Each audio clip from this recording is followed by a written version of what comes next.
Sumainyo ang Panginoon. At sumaiyo rin.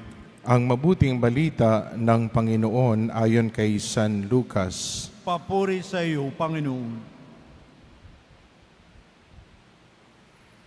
Dumating ang oras ng panganganak ni Elizabeth at nagdawal siya ng isang sanggol na lalaki. Nabalitaan ng kanyang mga kapitbahay at mga kamag-anak na siya'y pinagpala ng Panginoon at nagigalak sila sa kaniya.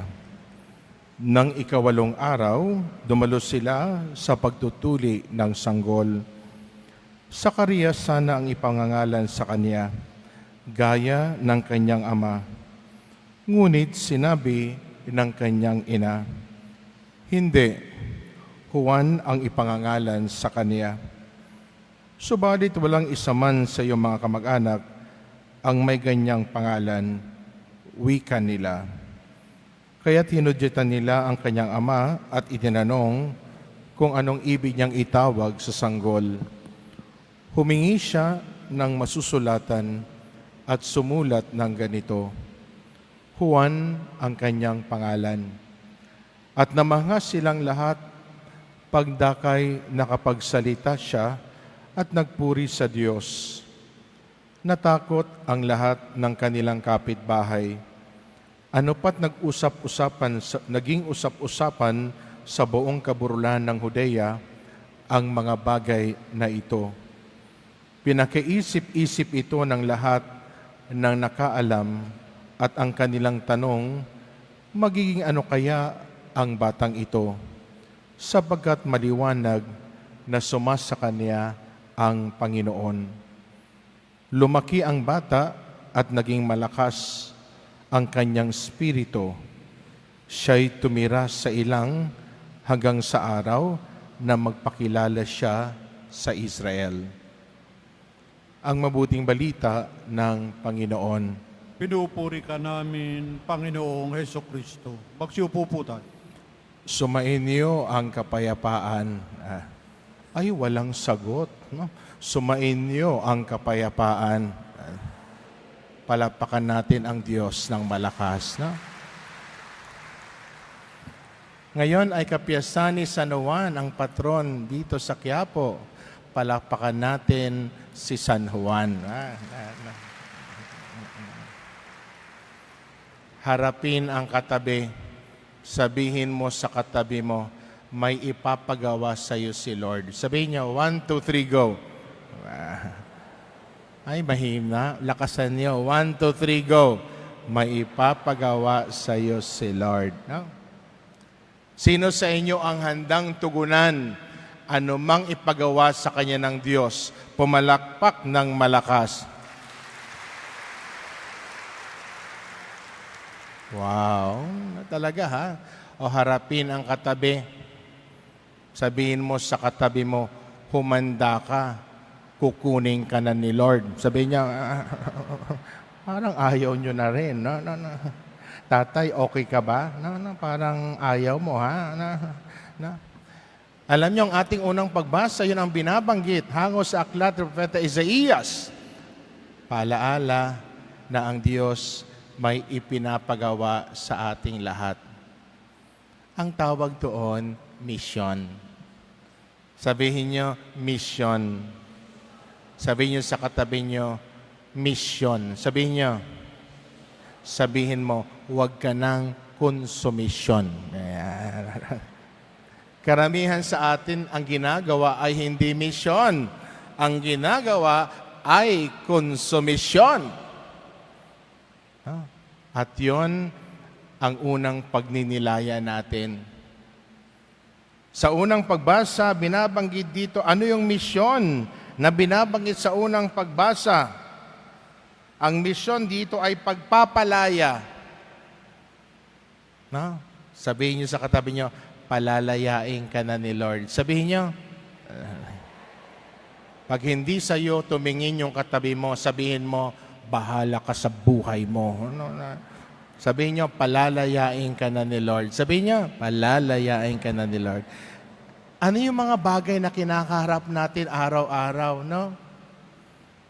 Nagmisa ako sa isang ospital Ang mga nagsimba, mga doktor, sabi ko sa mga doktor, nagkakasakit din ba kayo? Nakangiti lang sila. Pagkatapos ng misa, yung isang doktor lumapit sa akin. Sabi sa akin, Father, cancer patient po ako, stage 4. Sabi ko, nagkakasakit din pala yung mga doktor.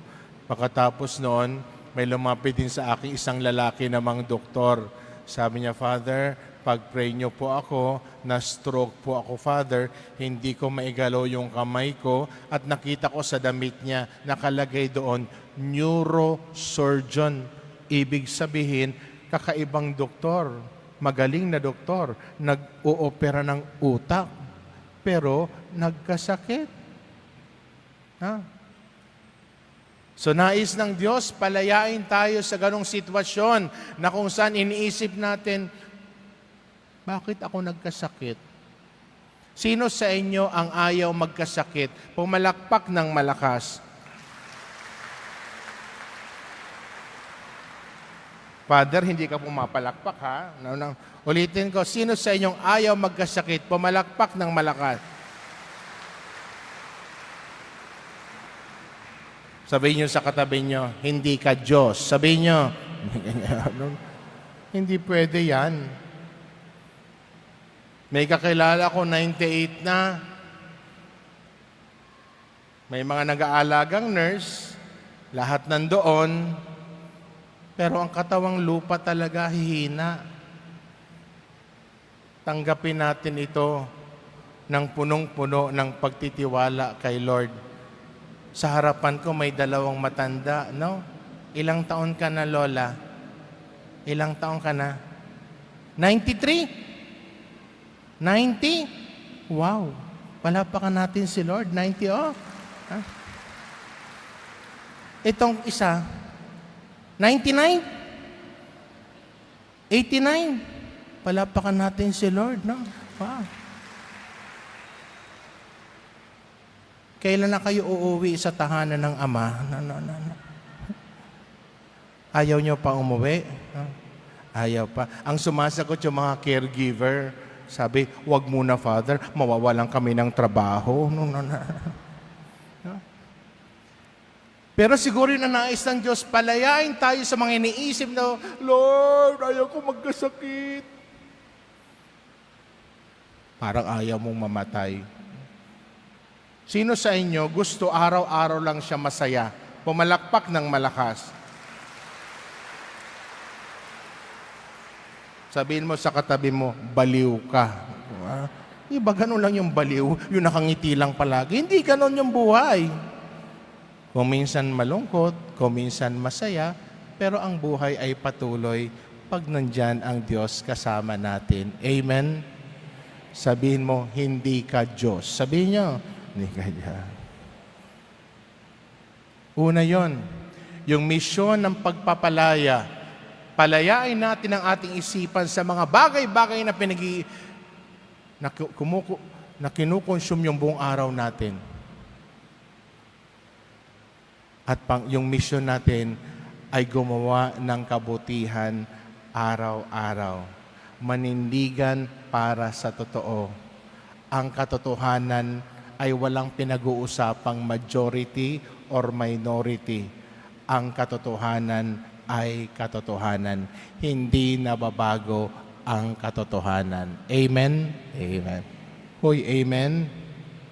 Sumagot kayo. Amen. 1, 2, 3, go.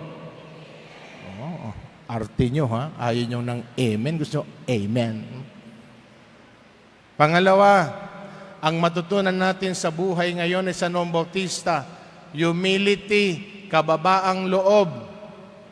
Sabihin nyo, humility. Sabihin nyo.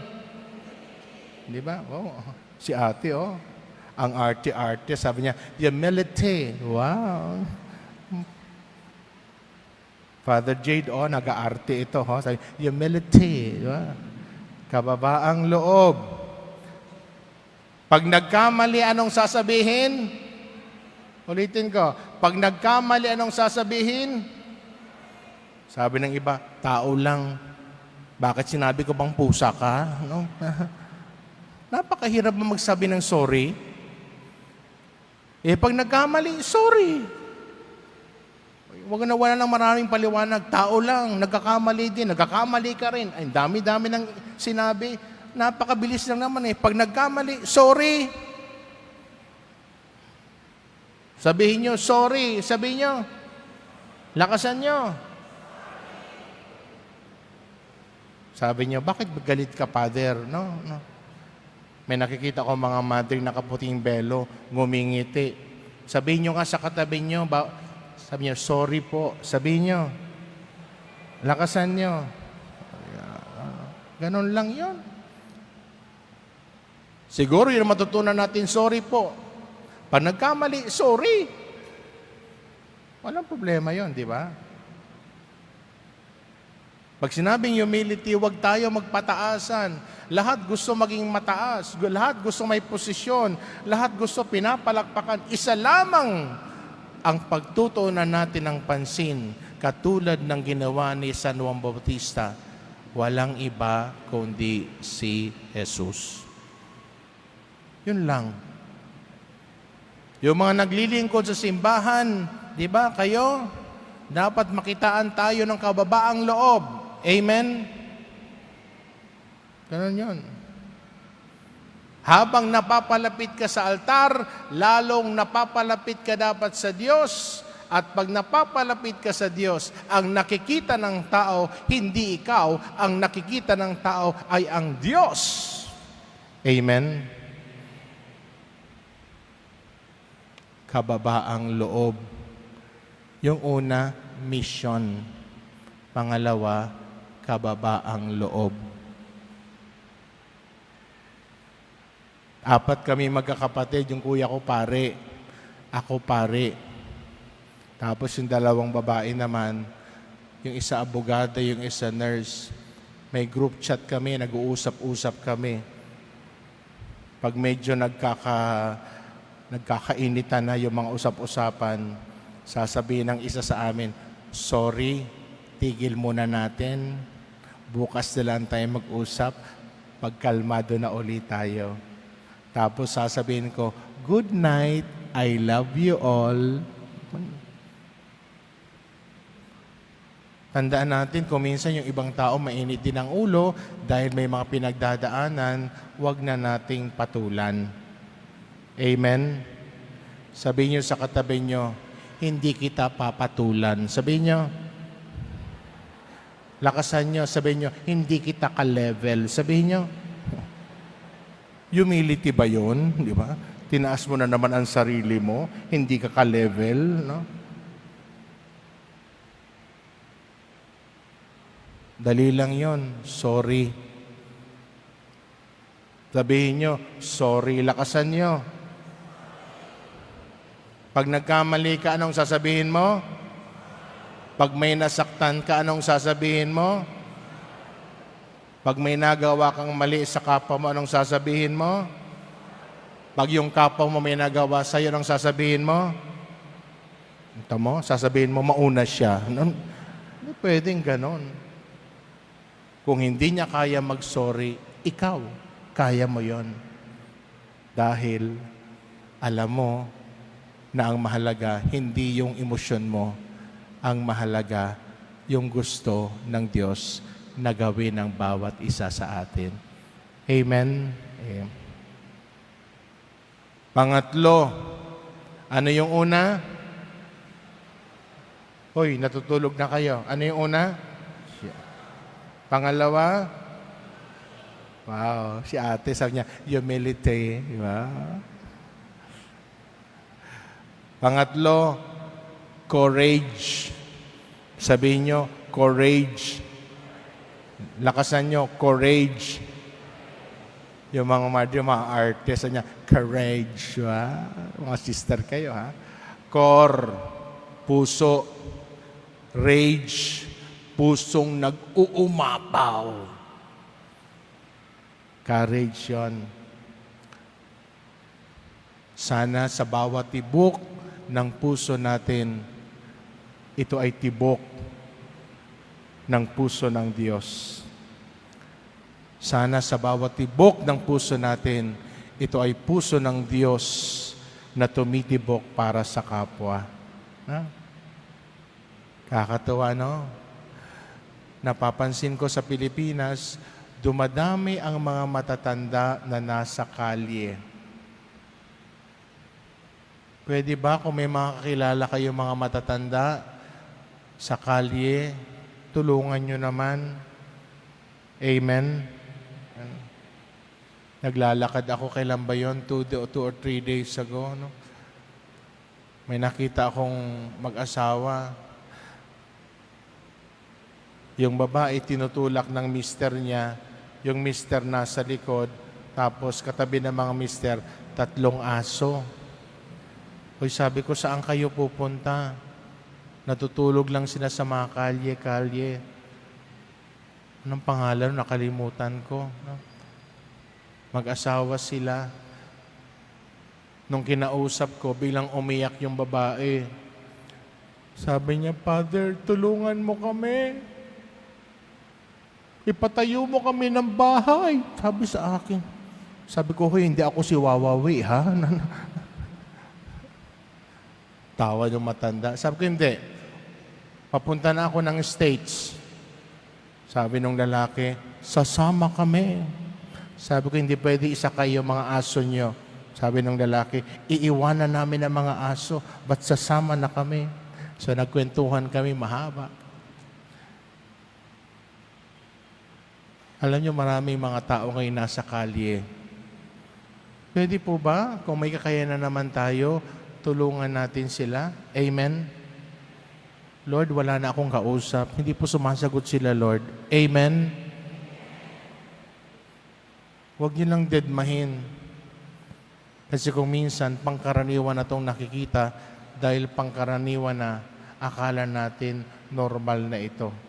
Hindi normal na ang tao tumira sa kalsada. Ang tao ay tumitira sa bahay.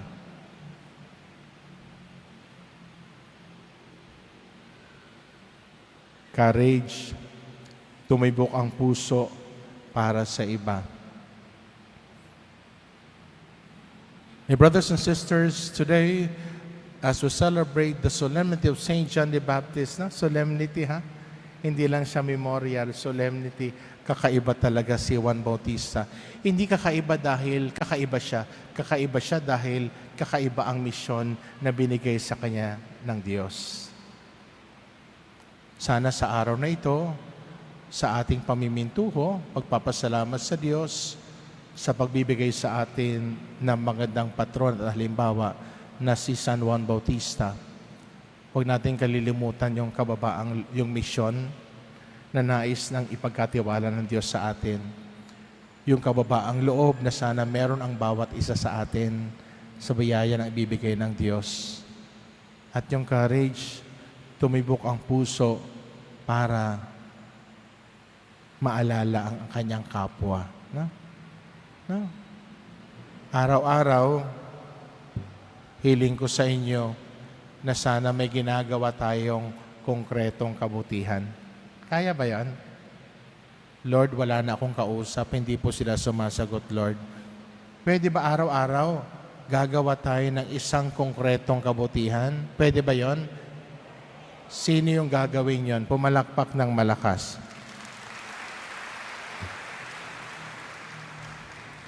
Lord, yung mga lay minister hindi pumapalakpak, Lord, no? Ulitin ko, no? Araw-araw gagawa tayo. Isa man lang, ha? Isa. Huwag matutulog pag hindi gumawa ng kahit isang kabutihan. Gagawin natin yan umpisa sa araw na ito. Amen? Sino sa inyo ang hindi ang kalilimutan? Simula sa araw na ito, gagawin yan. Pumalakpak ng malakas.